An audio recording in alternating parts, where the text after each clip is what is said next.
ലോകത്തിലെ ഏറ്റവും വലിയ ഏറ്റവും മഹാനായ ജീവി ഏതാണ്? നിങ്ങളിൽ ചിലർ പറയും മനുഷ്യനാണെന്ന്, ചിലർ പറയും സിംഹം, ചിലർ പറയും ആന. പക്ഷെ അല്ല, ലോകത്തിലെ ഏറ്റവും മഹത്വമുള്ള ജീവനാണ് വൃക്ഷം.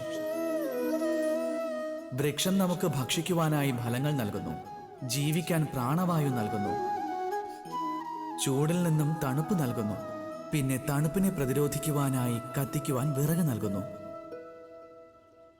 ഇപ്പോൾ നിങ്ങൾ ചിന്തിക്കുന്നുണ്ടാകും, ഞാൻ എന്തിനാണ് വൃക്ഷങ്ങളെ ഇങ്ങനെ പുകഴ്ത്തിക്കൊണ്ടിരിക്കുന്നതെന്ന്. നമ്മുടെ ഉദ്ദേശം വൃക്ഷങ്ങളെക്കാൾ ഏറെ അധികമാണ്. ആ വിത്തിനെ കുറിച്ചാണ്.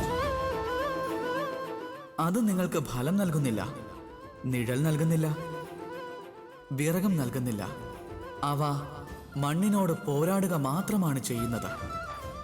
കുറച്ചു കാലങ്ങൾ കഴിയുമ്പോൾ അതൊരു വൃക്ഷത്തിന് രൂപം നൽകുന്നു. ദീപങ്ങൾ കത്തുന്നത് ഒരു സാധാരണ കാര്യം മാത്രമാണ്.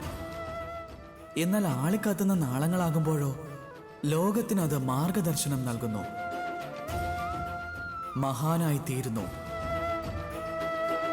ഇപ്പോൾ മനസ്സിലായോ? മഹാനാകുന്നതിന് ചിലത് ചെയ്തേ മതിയാകൂ. നിങ്ങൾ വലുതാണോ ചെറുതാണോ എന്ന വ്യത്യാസം ഒന്നും തന്നെയില്ല. അപ്പോൾ നിങ്ങൾ പ്രവർത്തിക്കാനായി ആരംഭിച്ചുകൊള്ളൂ. എങ്കിൽ മാത്രമേ എവിടെയെങ്കിലും എത്തുകയുള്ളൂ. നിശ്ചലമായിരിക്കുന്നവർക്ക് ഒരിക്കലും ഒന്നും ലഭിക്കുകയില്ല. ഒന്ന് ഓർമ്മിച്ചുകൊള്ളൂ, എന്തെങ്കിലും ആരംഭിക്കുവാൻ വേണ്ടി മഹാനാകേണ്ട ആവശ്യമില്ല. പക്ഷെ മഹാനാകുന്നതിന് എന്തെങ്കിലും ആരംഭിക്കേണ്ടത് അത്യാവശ്യം തന്നെയാണ്. രാധേ രാധേ.